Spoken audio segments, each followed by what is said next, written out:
Hello dear students, আজকের এই video খুবই গুরুত্বপূর্ণ হতে চলেছে। WBHRB স্টাফ নার্স গ্রেড 2 এর যে সকল ক্যান্ডিডেট, সেটা জিএনএম হতে পারে, বিএসসি হতে পারে, পিবিএসসি হতে পারে, যারা প্যানেল লিস্টে অন্তর্ভুক্ত হয়েছ, আজকে এই ভিডিও তোমাদের জন্য খুবই গুরুত্বপূর্ণ হতে চলেছে। ডিটেলস তথ্য শেয়ার করা হবে যে জয়েনিং প্রসেস কিভাবে হতে চলেছে, স্টেপস কি কি রয়েছে। জয়েনিং প্রসেস এর অনেকগুলি স্টেপস রয়েছে, কোথায় কি ভুল করবে না। সবথেকে বড় বিষয় যে কিভাবে জয়েনিং হয়, প্রিভিয়াস ইয়ারে কিভাবে জয়েনিং হয়েছে, ডিটেলস তথ্য শেয়ার করা হবে। এখানে প্যানেল লিস্ট তোমরা দেখতে পাচ্ছ, এটা বিএসসির। এই প্যানেল লিস্ট অনুসারে কিন্তু জয়েনিংটা সাধারণ ক্ষেত্রে হয়ে থাকে। এবার জয়েনিং প্রসেস সংক্রান্ত প্রচুর রিকোয়েস্ট অনেকেই করেছো, তাদের রিপ্লাই আজকের এই ভিডিওটা। তাই ভিডিওটা শেষ পর্যন্ত প্রত্যেকে দেখো, তোমাদের প্রত্যেকের জন্য। পাশাপাশি চ্যানেলটিকে সাবস্ক্রাইব করে রাখো, কারণ আগামী দিনে যখন নোটিশ আসবে তখন সেটা সর্বপ্রথম শেয়ার করা হবে। পাশাপাশি প্রচুর ভিডিওটা শেয়ার করো, এবং ভিডিওটা অবশ্যই প্রত্যেককে বলবো হাইপ করার জন্য, যাতে প্রচুর শেয়ার হয়, প্রত্যেকের কাছে যেন ভিডিওটা পৌঁছায়। এখানে গুরুত্বপূর্ণ যে বিষয়টা সেটা হচ্ছে, যে লিস্ট WBHRBর তরফ থেকে প্রকাশ করা হয়েছে সেই লিস্ট অনুসারে কিন্তু তোমাদের পরবর্তী ক্ষেত্রে স্বাস্থ্য দপ্তরের যে অফিসিয়াল ওয়েবসাইট রয়েছে সেটা প্রকাশ করে। স্বাস্থ্য দপ্তরের যে অফিসিয়াল ওয়েবসাইট রয়েছে wbhealth.gov.in যে ওয়েবসাইট রয়েছে, সেখানে ডিটেলস তথ্য দেওয়া থাকবে। ক্যান্ডিডেট নেম, তার পাশাপাশি ক্যান্ডিডেটের গার্জেন নেম, অ্যাড্রেস, এবং যেটা গুরুত্বপূর্ণ সেটা হচ্ছে পোস্টিং কোথায় দেওয়া হলো, সংশ্লিষ্ট ক্যান্ডিডেটকে পোস্টিং কোথায় দেওয়া হলো সেটা কিন্তু সেখানে মেনশন করা থাকবে, এবং সেটাই হচ্ছে পোস্টিং লিস্ট। এর সঙ্গে আনুষঙ্গিক আরও আদার্স বিষয়গুলি চলে আসে, যেমন TR form, medical fitness certificate, joining letter, পাশাপাশি কোথায় তোমরা রিপোর্টিং করবে, এটা কিন্তু গুরুত্বপূর্ণ। আজকে প্রত্যেকটা পয়েন্ট পুঙ্খানুপুঙ্খভাবে ডিসকাস করা হবে, তাই ভিডিওটা কেউ স্কিপ করবে না। এখানে প্রথম যে বিষয় বলে রাখি সেটা হচ্ছে, পোস্টিং লিস্ট অনুসারে জয়েনিং কোথায় কোথায় হতে পারে। এটা হতে পারে ডিস্ট্রিক্ট যে হসপিটালগুলি রয়েছে, ডিস্ট্রিক্ট হসপিটাল DH, পাশাপাশি সাব ডিস্ট্রিক্ট যে সাব ডিভিশনাল যে সমস্ত হসপিটালগুলি রয়েছে, 2 নম্বর সেটা হচ্ছে সাব ডিভিশনাল হসপিটাল। 3 নম্বর হচ্ছে এখানে রুরাল হসপিটাল বা RH হতে পারে। 4 নম্বর সেটা হচ্ছে মেডিকেল কলেজ যে হসপিটাল সেগুলি হতে পারে, এবং এছাড়া হতে পারে সেটা হচ্ছে প্রাইমারি যে সমস্ত হেলথ সেন্টারগুলি রয়েছে, PHC সেগুলি হতে পারে, বা BPHC এগুলি হতে পারে। তাহলে কোথায় কে রিপোর্টিং করবে, প্রথমে একটা বিষয় ক্লিয়ার করে রাখি যে CMOH এ রিপোর্টিং কারা করবে, CMOH এ রিপোর্টিং কারা করবে বা জয়েনিং কারা সেখানে যোগাযোগ করবে। CMOH অফিস শুধুমাত্র তাদের জন্য, এই মেডিকেল কলেজ হসপিটাল বাদ দিয়ে বাকি যাদের লিস্টে নাম থাকবে এবং পোস্টিং থাকবে, ম্যাক্সিমাম তাদের কিন্তু রিপোর্টিং বা যোগাযোগ করতে হবে CMOH অফিসে, সংশ্লিষ্ট ডিস্ট্রিক্টের CMOH অফিস।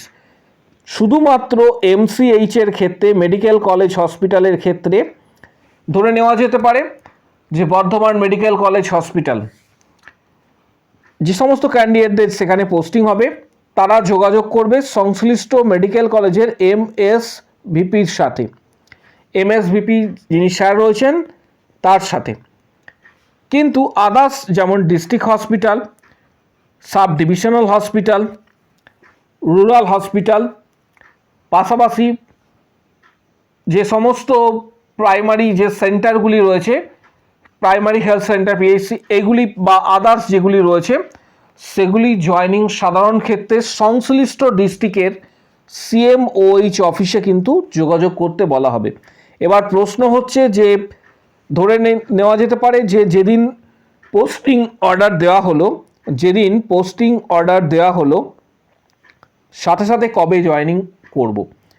মিনিমাম 5 থেকে 7 দিন একটা সময় দেওয়া হয় ক্যান্ডিডেটকে, 5 থেকে 7 দিনের একটা সময় দেওয়া হয় এবং পোস্টিং অর্ডার পাবলিশড হওয়ার পরে সেখানে যোগাযোগ করবে। এখন কেউ যোগাযোগ করবে না, পোস্টিং অর্ডার পাবলিশ হওয়ার পর, পোস্টিং যে লিস্ট সেটা পাবলিশড হওয়ার পর যোগাযোগ করবে। জাস্ট প্রসেসটা তোমাদের বলে রাখছি। এর পাশাপাশি এই 5-7 দিনের মধ্যে কিন্তু তখন যোগাযোগ করতে বলা হবে, নোটিশে সেটা মেনশন করা থাকবে। এবার ধরে নেওয়া যেতে পারে যে, জাস্ট একটা এক্সাম্পলের জন্য ধরে নেওয়া যেতে পারে যে ফার্স্ট এক্ষেত্রে 1 তারিখে পোস্টিং অর্ডার পাবলিশড হলো, কোনো ক্যান্ডিডেট সেখানে দেওয়া থাকবে যে 6 তারিখ বা 7 তারিখে যোগাযোগ করতে বলা হচ্ছে। এবার ফার্স্ট যখন তোমাদের এই লিস্ট পাবলিশ করা হয়েছে এই 6 তারিখ 6 বা 7th, চেষ্টা করবে 6 তারিখে আর্লি ইন দ্য মর্নিং অর্থাৎ সকাল 10টার মধ্যে সেখানে যোগাযোগ করবে সংশ্লিষ্ট সিএমএইচ অফিসে। কারণ এটা একটা গুরুত্বপূর্ণ একটা বিষয় রয়েছে যেটা অনেকে জানো বা অনেকে জানো না। কারণ তোমাদের সিনিয়রিটি যত তাড়াতাড়ি জয়েন করবে, 6 তারিখে বলা হয়েছে 6 তারিখে সকাল 10টার সময় বা 9টায় রিপোর্টিং যারা করবে তাদের সিনিয়রিটি এইভাবে কিন্তু নির্ভর করছে, সিনিয়রিটি মেনটেন যেটা সেটা নির্ভর করছে কিভাবে তোমরা রিপোর্টিং করছো, তোমাদের সিনিয়রিটির যে বিষয়টা, কারণ এর ওপর নির্ভর করে থাকে তোমাদের প্রমোশন বা আদার্স অনেক কিছু বিষয় কিন্তু নির্ভর করে থাকে। এবং চেষ্টা করবে সেটা ফার্স্ট আওয়ারেই কিন্তু জয়েনিং কমপ্লিট করার। এটা হচ্ছে জয়েনিং প্রসেস। এবং আরও একবার বলছি, জয়েনিং প্রসেসটা তোমরা যোগাযোগ করবে তোমাদের লিস্ট পাবলিশড হওয়ার পর, পোস্টিং অর্ডার যে লিস্ট রয়েছে সেটা পাবলিশড হওয়ার পর। আর যাদের মেডিকেল কলেজ হসপিটালে হবে তাদেরকে যোগাযোগ করতে হবে এমএসভিপি স্যারের সাথে, এমএসভিপি স্যারের সাথে। এর পাশাপাশি তোমাদের এক্ষেত্রে গুরুত্বপূর্ণ রয়েছে medical fitness certificate. Medical fitness certificate এটা কিন্তু গুরুত্বপূর্ণ। সংশ্লিষ্ট সিএমওএইচ অফিস বা এমএসভিপি, যেখানে যার এমএসভিপি যেটা আমি একটু আগেই বললাম শুধুমাত্র মেডিকেল কলেজের ক্ষেত্রে প্রযোজ্য, সেখান থেকে গাইড করে দেওয়া হবে যে তোমাদের কোন কোন এখানে মেডিকেল ফিটনেস সার্টিফিকেটগুলি প্রয়োজন এবং তোমরা আউটডোরে টিকিট কাটবে, তারপর সেখানে গিয়ে সেই সংশ্লিষ্ট টেস্টগুলি করাবে। এখন প্রয়োজন নেই, কারণ কিছু কিছু সিএমওএইচ অফিস রয়েছে যেগুলি শুধুমাত্র তাদের নিজস্ব যে হসপিটালগুলি রয়েছে সেখানেই টেস্ট করাতে প্রেফার করে, তাই বাইরে থেকে প্রাইভেটে কেউ এখন টেস্ট করাবে না। এর পাশাপাশি মেডিকেল কলেজের এমএসভিপি যিনি থাকবেন তিনি বলে দেবেন যে সংশ্লিষ্ট মেডিকেল কলেজে টেস্টগুলি করাতে কী কী টেস্ট সেটা ওনারাই গাইড করে দেবেন, সমস্ত ডিটেলসটা তোমরা পেয়ে যাবে। এই মেডিকেল টেস্টটা করাতে 1 থেকে 2 দিন খুব জোর সময় তোমাদের লাগবে, 1 থেকে 2 দিনের মতন সময় কিন্তু এক্ষেত্রে লাগবে এবং তোমরা যথেষ্ট 6 থেকে 7 দিন সময় কিন্তু পাচ্ছ পোস্টিং লিস্ট দেওয়ার পর। প্রসেসটা আজকে তোমাদের ক্লিয়ার করে দিচ্ছি কারণ প্রচুর রিকোয়েস্ট এসছে এই সংক্রান্ত যে কিভাবে জয়েনিং প্রসেস হয়ে থাকে। এর পাশাপাশি আরও কিছু বিষয় রয়েছে, সেটা হচ্ছে টিআর ফর্ম, এটা নিয়েও অনেকে জানতে চেয়েছো। এই টিআর যে ফর্ম রয়েছে, এই টিআর ফর্ম একটা চালান তোমাদের কাটতে হয়, যেটা মূলত হচ্ছে 25 টাকার একটা চালান হয়ে থাকে। এই 25 টাকার চালান সংশ্লিষ্ট সিএমওএইচ অফিস বা এমএসভিপির অফিস থেকে গাইড করে দেওয়া হবে যে টিআর ফর্ম এবং মেডিকেল ফিটনেস সার্টিফিকেট কিভাবে হয়ে থাকে। এর সাথে জয়েনিং একটা লেটার দেওয়া হয়, জয়েনিং লেটার, সেটাও আমি তোমাদের দেখাবো এবং টিআরটাও দেখাবো। এই টিআরটা যেটা রয়েছে এটা সংশ্লিষ্ট অফিস থেকে মেডিকেল এমএসভিপি বা এক্ষেত্রে হতে পারে যে সিএমওএইচ অফিস থেকে গাইড করা হবে কিভাবে সেই চালানটা ফিল আপ করবে এবং এসবিআই গিয়ে সেখানে 25 টাকার একটা চালান কাটতে হয়। এছাড়া আরও আদার্স ডকুমেন্টসগুলি নিয়ে যেতে হবে, সেটা আমি পরে আরও আসছি, বিষয়টা ক্লিয়ার করব।